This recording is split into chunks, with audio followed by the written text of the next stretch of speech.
Hey everyone, it's me, Chris from Body Nova Fitness Coaching, and I'm here today to talk to you about achieving your own celebrity-like transformation. There's kind of a lot that goes into it that I think most people don't realize, but what I do believe is everybody has that in them to pull this stuff off, but a lot of the times the behaviors don't match up.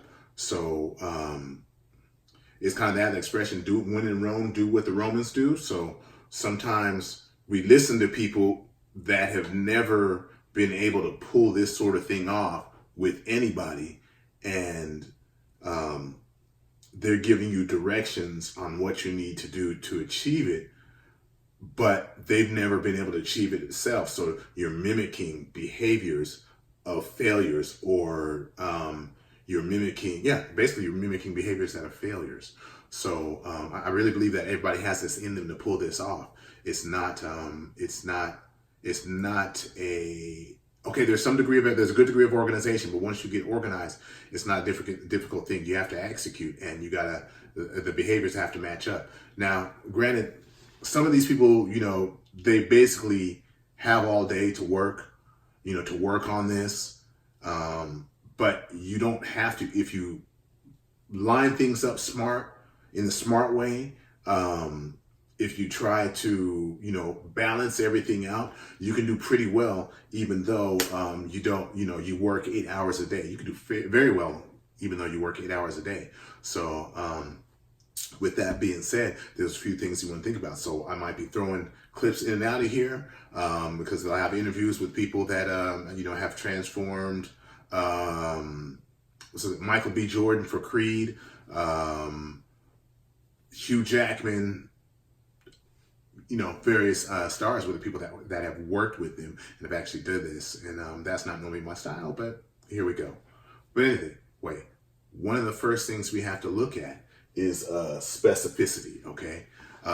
With this being the workout edition, I didn't say that. This is the workout edition. So my videos tend to be long, and so I'm splitting this into two parts automatically. So there'll be one with the nutrition and there'll be one with the workout. So I'm gonna keep it mostly workout. I'm gonna barely touch on nutrition in this one. Anyway, with specificity, for a lot of these builds that people are doing or are trying to achieve, they're how can I put it? They have to do multiple things.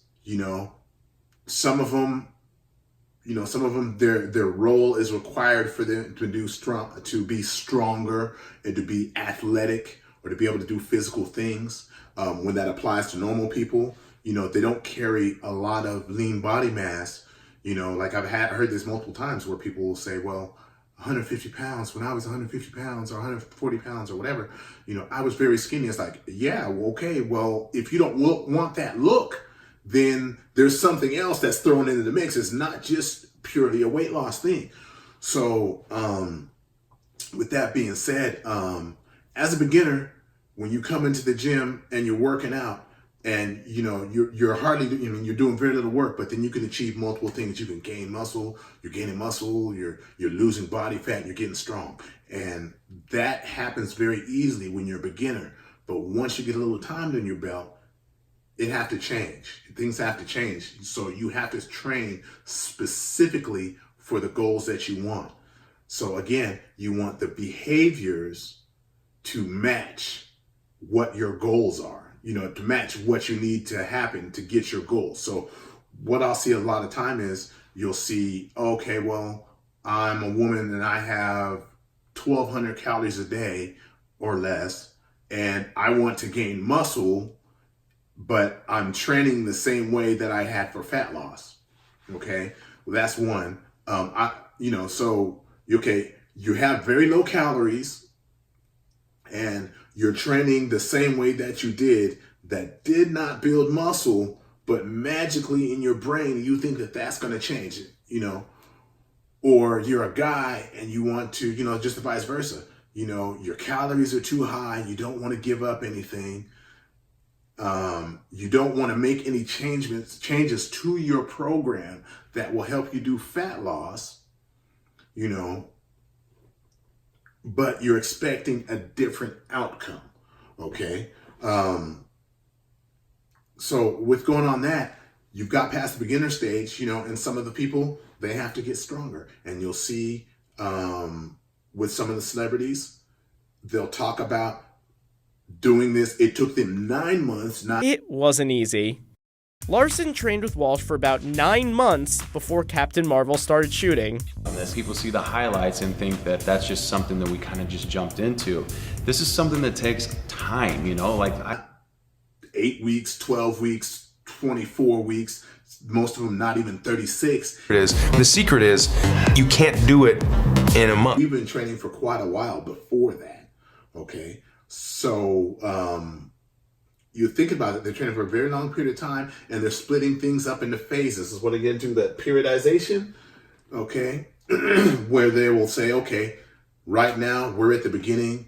We want to get your calories high for the nutrition, or work in as much good nutrition as possible. So let's gain that muscle. They did that a lot with Superman. If you look up under the last Superman, was it Jim Caviezel? I don't know if I'm saying his name right. It's about 4,000 calories a day, maybe 4.5 as I'm bulking up, and then it drops down as I'm leaning up, drops down to about 3,500 calories.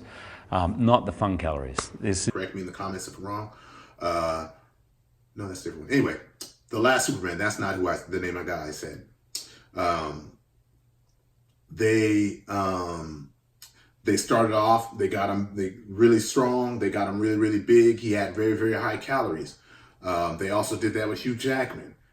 Very high calories, okay? And starting off getting him strength, building his muscle, and then they later came down to doing things that you would do to get fat loss, all right? Another thing is the way that the body kind of recovers, and some of this can be altered a little bit with your pre and intra workout nutrition, that is before workout and during workout. But with that being said, is they're not doing very, very long sessions, okay? What you're seeing is you're going to see where they'll talk about any of them, Brie Larson, Allison Brie, Michael B. Jordan, what's the guy who plays Thor's name? Chris Hemsworth. They start off very early in the morning, and they come back about, somewhere around 6 to 7, 8 hours later, and they get a smaller workout in. We didn't really go by hours, but like sessions. So I would work out 2 to 3 times a day, eat 6 times a day. It might be a cardio, it might be more weight stuff, things like that. So they're doing split sessions every day to keep the sessions shorter, so they're acting more in line with the way that the body handles exercise. So if you have a really long session, all right, usually what happens is you start off the workout and you get to a certain point, your growth hormone levels, which are good for fat loss, your testosterone levels, great for recovery and pushing hard and things like that. They start to rise. Maybe somewhere around 20 minutes into the workout, they start to rise. After an hour, your stress hormones rise more, and those anabolic hormones, which help you recover, they drop, okay? So they're doing that, okay? They're doing that, and they're altering the way that they work out, okay? So think about it like that. And then they come back later. Not a reality for most people, but also what I'm saying that to say is I want you guys to be cognizant of the time that you spend in the gym, getting the most from it and getting the most high quality work in the shortest amount of time, because it goes more with the way that the body handles exercise, and it goes so you can get some gifts by working with the body as opposed to working against the body. Another thing I wanted to touch on is making sure you give yourself enough time. If you got to lose 40, 50 pounds of fat and build muscle and stuff like that, there's no way, a drug-free person is going to achieve that in 3 months. It's going to take you more. It's going to take more time. So even if you train specifically what you need to do for what you need to do, you're going to have to give yourself enough time. Usually in most cases, 1 to 2 pounds per week. fat loss, you usually can't count on more than that. Or over time, it's going to average out to about that.